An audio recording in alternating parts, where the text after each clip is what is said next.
Salut mi-temps, donc une petite vidéo là, on va parler un peu du film à venir, Avengers Infinity Wars, et des niveaux de puissance des personnages, notamment des Avengers, et de qui a peut-être potentiellement le plus de chances de vaincre Thanos. On va se focaliser bien sûr sur la force physique des personnages, hein, c'est-à-dire le combat au corps à corps. Moi personnellement, quand je regarde Marvel, vraiment ce que je kiffe moi, c'est vraiment les combats corps à corps généralement, donc voilà, la bagarre, donc on va se focaliser là-dessus. Et pour ça, je vais utiliser l'encyclopédie officielle hein, de Marvel, qui retrace à peu près l'aptitude au combat des personnages, leur force, leur rapidité, etc., etc. Donc on va se focaliser là-dessus, c'est pas moi qui invente, voilà, c'est le truc officiel. Donc quand on regarde les différents thrillers, il y a certaines scènes qui peuvent être un peu étonnantes, notamment quand on voit la scène où Thor qui se fait massacrer par Thanos, qui a l'air de se faire massacrer en tout cas, ce qui peut arriver, hein, je dis pas, quand je vous mets les stats de Thanos et de Thor, voilà, Thanos a l'air un peu plus fort, donc voilà, c'est normal. Mais à côté, on voit une scène où Captain America euh, arrive à résister à Thanos. Et là, on comprend plus rien, parce que voilà, je vous mets Thor à côté de Captain America en termes de stats, ça n'a rien à voir les deux. Hein. Là, c'est le jour et la nuit. Donc voilà, j'ai peur qu'il y ait une certaine incohérence au niveau des puissances là-dessus, hein, ce qui m'inquiète un peu. Il faut savoir que Thor, c'est tout simplement le plus fort des Avengers, hein. Enfin, suivi de pas très loin par Hulk, hein, on va dire ça se joue entre les deux. Je parle toujours d'un point de vue physique, hein, en termes de corps à corps. Et derrière, il y a Iron Man. Juste derrière Iron Man, c'est ça le top 3. Donc voilà, un Captain America, lui, il match facilement avec un Black Panther. Voilà, vous pouvez regarder les stats, ça se vaut les deux. Mais voilà, face à Thanos, Captain America, il peut rien faire normalement. Hein. C'est vraiment, il fuit. Là, il s'en mange une et c'est fini, le match est fini.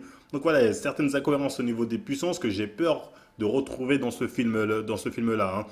Et notamment aussi, on peut voir Spider-Man qui se fait massacrer par Thanos, ce qui est tout à fait normal. Hein, Spider-Man qui se fait massacrer par Thanos, je vous mets leurs stats, il y a pas match entre les deux. Mais Spider-Man, quand on se fie en tout cas à cette encyclopédie, et face à Captain America, Spider-Man est meilleur. Hein. Quand on prend vraiment le total hein, en termes de force, aptitude au combat, résistance, surtout la force, Spider-Man est meilleur dans l'ensemble. Donc voilà, Spider-Man qui se fait ridiculiser, parce que quand on regarde les extraits, il a vraiment l'air de se faire ridiculiser par sa Thanos. Et Captain America qui résiste, je dis ouais. Je dis ouais. En tout cas, en termes de force physique, c'est ouais. Ok. Donc voilà, je suis un peu inquiet là-dessus au niveau de l'incohérence des puissances. Après, je dis pas, on sait pas. Peut-être que Thanos a utilisé ses joyaux contre Thor, qu'il les a pas utilisés contre Captain America. C'est pour ça que Thor se fait massacrer. Je dis pas, c'est que des scènes coupées, on n'a pas le film entier. Donc voilà, on peut pas savoir là-dessus. Mais voilà, c'est pour vous dire à peu près le niveau de puissance des personnages face à Thanos.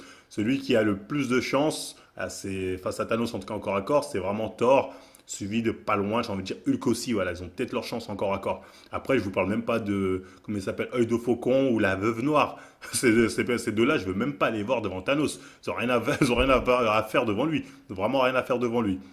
En tout cas, voilà, j'espère que le film sera cohérent en termes de niveau de puissance, hein, et qu'ils vont nous faire un bon film tout simplement. Après, comme j'ai dit, là, c'est des stats officielles que je donne, les extraits des thrillers, voilà, c'est des scènes coupées, donc au final, on ne sait pas vraiment ce qui s'est passé pour que Thor finisse comme ça et que Captain America résiste, on ne sait pas vraiment ce qui s'est passé.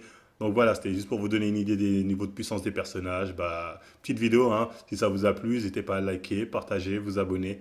Et moi, je vous dis à la prochaine émission.